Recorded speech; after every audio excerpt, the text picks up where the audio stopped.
It's social distancing at the chamber, happy hour with Hammer, the Friday night edition. My name is Garrick Taylor. As always, we are joined by the CEO of the Arizona Chamber, Glenn Hammer. Glenn, the stars, they're out again for this show. We have a special guest. Glenn, you might say a super guest. Why don't you introduce our special guest? That's really good, Garrick. We are delighted to have Superintendent Hoffman here with us today. While she is the youngest statewide elected official in Arizona, the level of maturity that she has exhibited throughout the pandemic, the economic situation, as well as just the one of the most challenging times this country has ever had, it's exemplary, and it's a model for all of us. And I'm just couldn't be if I can say it, I could just going to be prouder of how you've handled yourself. You're a great role model for my three daughters. Oh, that's very kind of you. Thank you. All right. Well, Superintendent, thanks for being on the show. Good night, everybody. Well, the first thing that I wanted to just ask is, as in my dad capacity, with two girls, two daughters about ready to go back to school physically, we certainly hope. What should parents and students and the general public know about the department's pandemic preparedness guidance? Well, first I want to say that we are trying to plan for every single circumstance, and that's very challenging, but we just keep reminding ourselves that we cannot predict the future. If this pandemic has taught us anything, it's that we cannot and should not try to predict the future, that these are unprecedented times, that we just keep facing challenge after challenge. So we, when we designed the roadmap for our schools, we brought together a task force of well over 100 people, created a bunch of different subcommittees to work on all the different issues, different working groups. And so we released the roadmap to help our schools. We have different sections to help school leaders, to help teachers, to help families. And we're still even developing sections to add to it because we want to make sure we also have a section for support staff. So we're even still adding to it, but basically it's supposed to be as adaptable and flexible to meet the needs of each local school community, because one thing we know is that Arizona has so many different types of unique school settings, whether it's rural or urban, big, small, our Native American communities or other types of unique communities in Arizona, that we needed this roadmap to be adaptable. Right. Well, speaking of adaptability, then, that seems to be the rule of the day right now, and things are changing perhaps on a day-by-day basis. When you talk to parents, they're concerned. I know I've got two school-age kids in my house. Help do some level setting for us. What expectations should parents be going into the school year with? Well, I first want to acknowledge that I know many of our parents out there and families there's still a lot of uncertainty in the air. There's still some fear and anxiety. And so I think when the school year starts, I think that first and foremost, we all need to be patient with each other, that our teachers, our school leaders and principals are muddling their way through this as best they can, trying to answer the most challenging questions that they've ever faced before. So first and foremost, I think we all need to come into the schools with a sense of patience and kindness towards each other. And I think that goes both ways. We just all need to acknowledge that there's a lot of fear. And I think another thing I would recommend our parents be thinking about is that this school year is going to look very different. So that could be even a little bit jarring for families coming into this new academic year, that there could be more online opportunities. So that could be very different. There could be, there's one of the recommendations is to not have as much rotating around, so that because we want the recommendation is to have less mingling of different groups, so that there's less potential for exposing more people.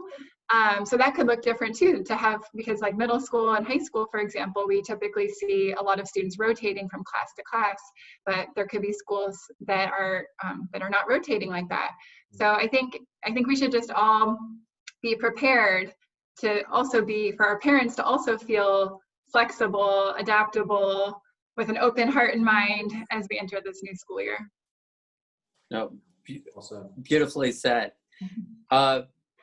We recently learned that from the Kyrenes district about their menu of options, and I think it sort of gets to the versatility and flexibility that you're talking about. And it seems that it's going to be ranging from on-campus to hybrid, campus to online only.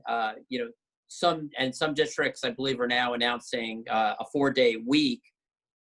So, with a day extra for sanitizing and just keeping these schools clean. How do you look at this as these schools roll out different plans across the state? How should we be thinking about these different options? Yeah, I think we are going to be seeing lots of different options, and that's part of what we incorporated into our roadmap. Was we provided guidance around 4 different scenarios. One scenario being that everyone's in school, in-person instruction, ranging to everyone's at home, that we going back to that distance model, and then somewhere in the middle where there's hybrid types of options. So we're still working through some of the legislative pieces and school finance pieces around that, around having these different types of models. We're making really good progress on that, but I know that's one area that we're still prioritizing and working really hard at. And so, but I do expect that we're going to see many more schools, especially in our more urban areas, that are planning to offer more online and remote learning opportunities. yeah. The last quarter of the recently completed school year, that was topsy-turvy. Everybody was thrown into the deep end on that one. Schools have had a little more time to prepare, but it's not perfect, but it's getting better as we think about the new school year. How concerned are you about lost classroom instruction time? And to be clear, I know the students' health, I think that's paramount. We want to make sure we get that right. But 1A, we're concerned about lost learning time. Where's your head at on that right now? I am very concerned about that, because we know that there were some students that teachers never reached, that despite their best efforts to make phone calls, to check in any way they could try to reach their students, there were just some students that they never reached. So we know there's going to be some students that are in a bad situation when they start the next school year. But I think what I've been advising to our school communities is we need to meet the students where they're at, because not having access to academics and to their teachers during the school closure period was not their fault. And we just need to figure out where they're at as they enter this new school year, figure out what supports they need, make sure we're working and teaching at their ability level. But that is something that really kept me up at night. And also thinking through, when you're in a typical school year, in a typical, pre-COVID-19 typical school, you had a lot of supports around you. You had your teacher, you might have your music teacher or your PE teacher also checking in with you. If you're in special education, you could be receiving supports from the speech language pathologist or special education teacher. And so there's a lot of people who are checking in, our instructional aides, and there's all these relationships.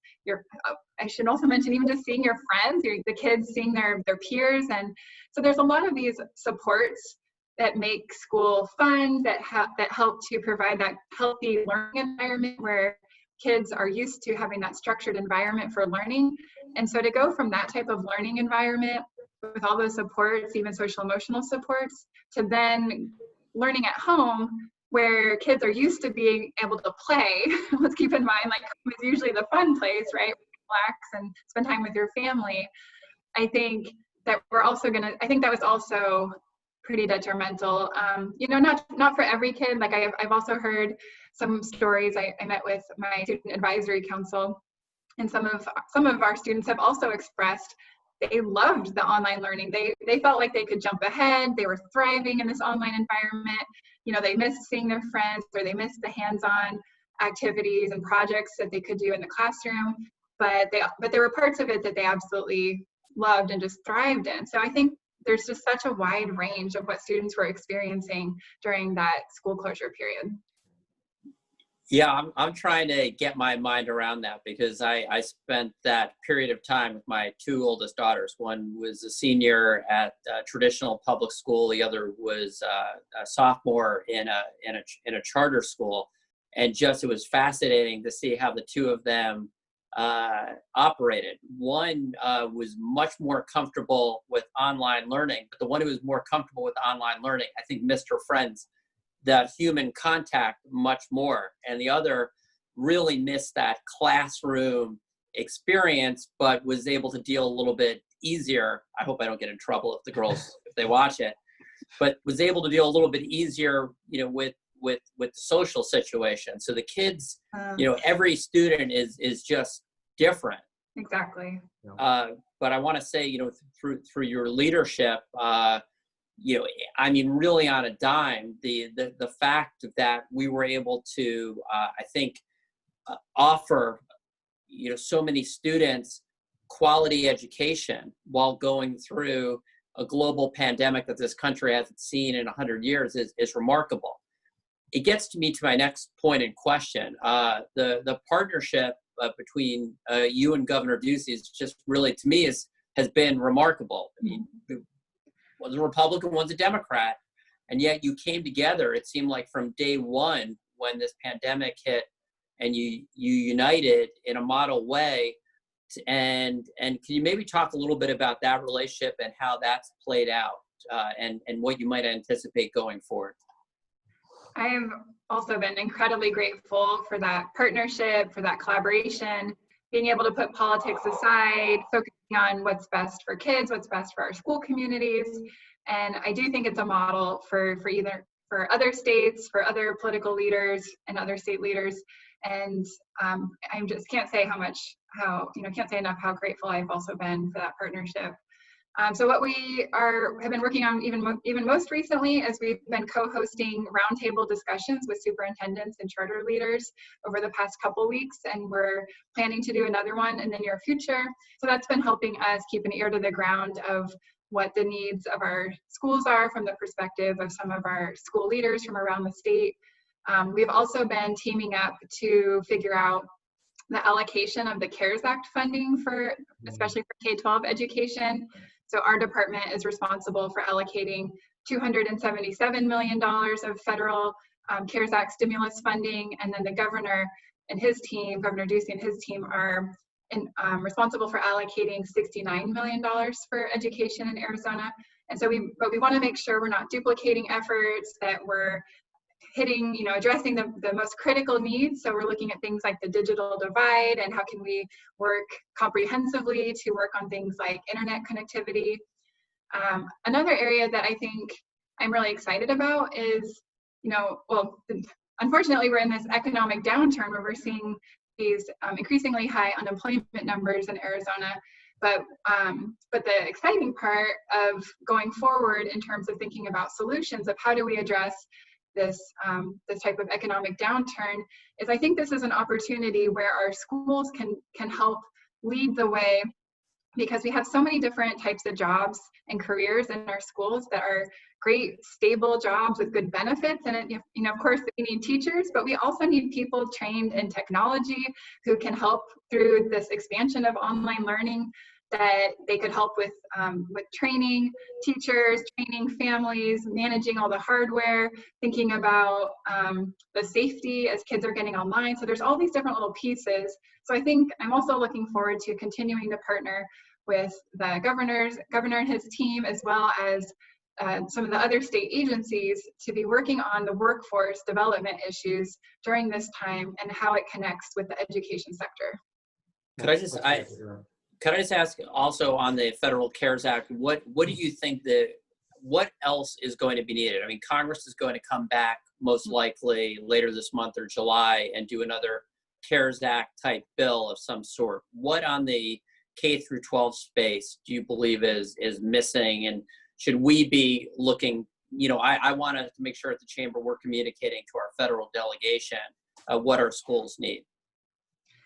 So by and large, I would say still the highest need from the CARES Act or federal funding is still the access to broadband internet. And so I can't say enough how how much that is needed, because it's very expensive. It's millions upon millions of dollars to expand broadband internet to all of our communities. So while we're still allocating our current buckets, we are going to need more. So that would be probably my number one request for broadband. Second is thinking about for staffing. I'm hearing that a lot, that we need mental health professionals in our schools, the technology folks, like I was just mentioning, even for cleaning purposes, having proper staff for making sure everything's sanitized.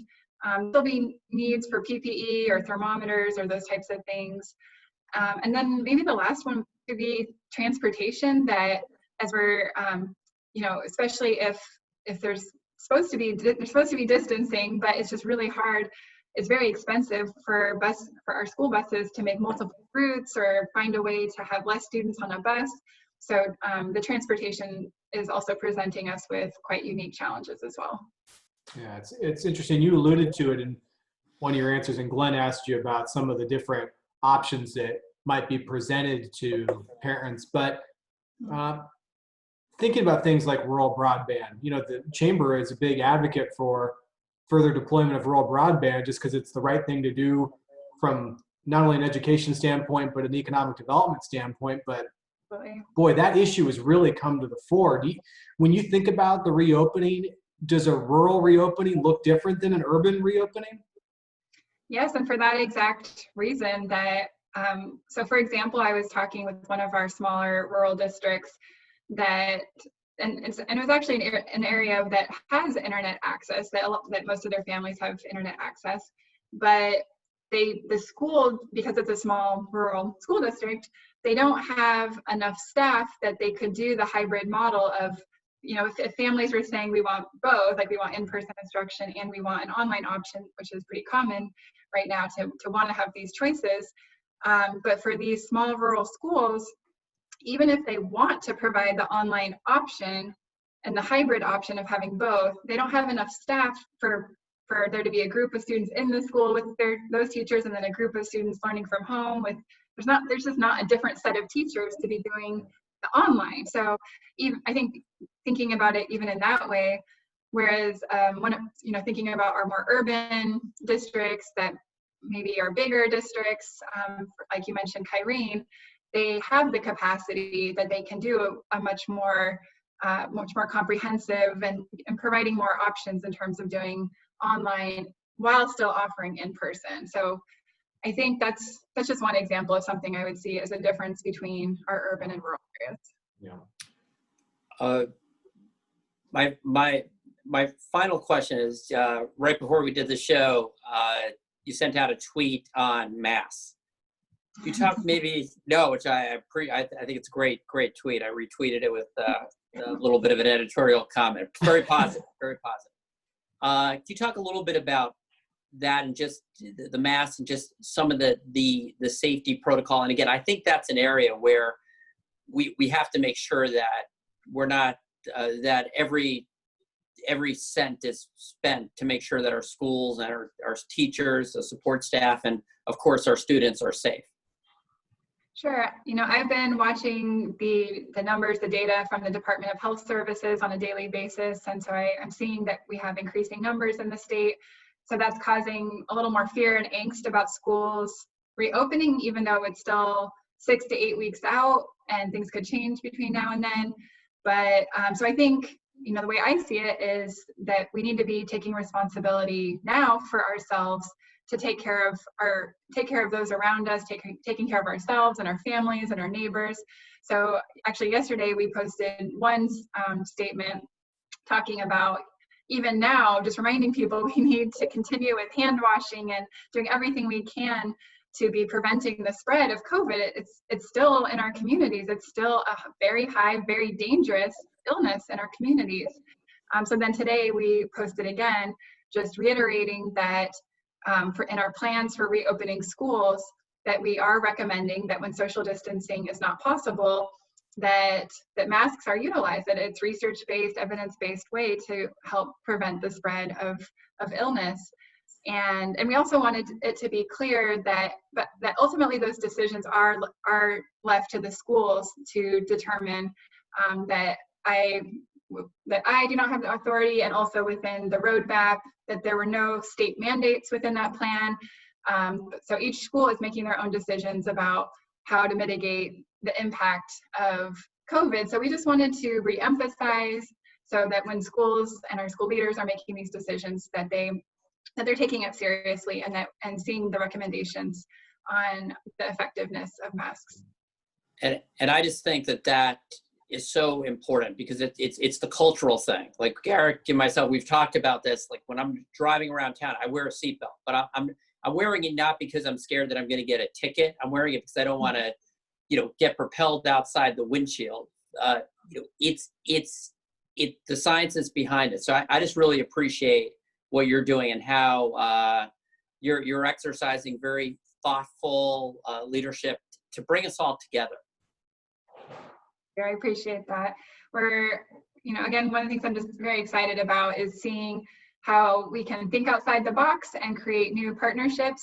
And I think, again, preparing for all different types of scenarios and situations in the future, one thing that gives me a lot of hope and optimism is that if there are any school closures in the future, I think we can transition much more easily. I think we can work together more effectively, and that all these relationships we've been building and planning together and working collaboratively, I think is strengthening us, and so that we can be prepared for all types of scenarios.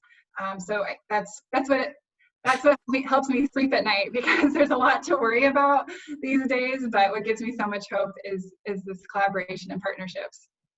Well, Superintendent, to the extent that you need a focus group of one, I will tell you that having students at home who are attending online, we learn a little bit more every day, whether it's about the virus or about instruction at home. And okay, so it's not perfect, but it gets a little bit better every day. And kudos to you and your team and your collaboration with the governor's office.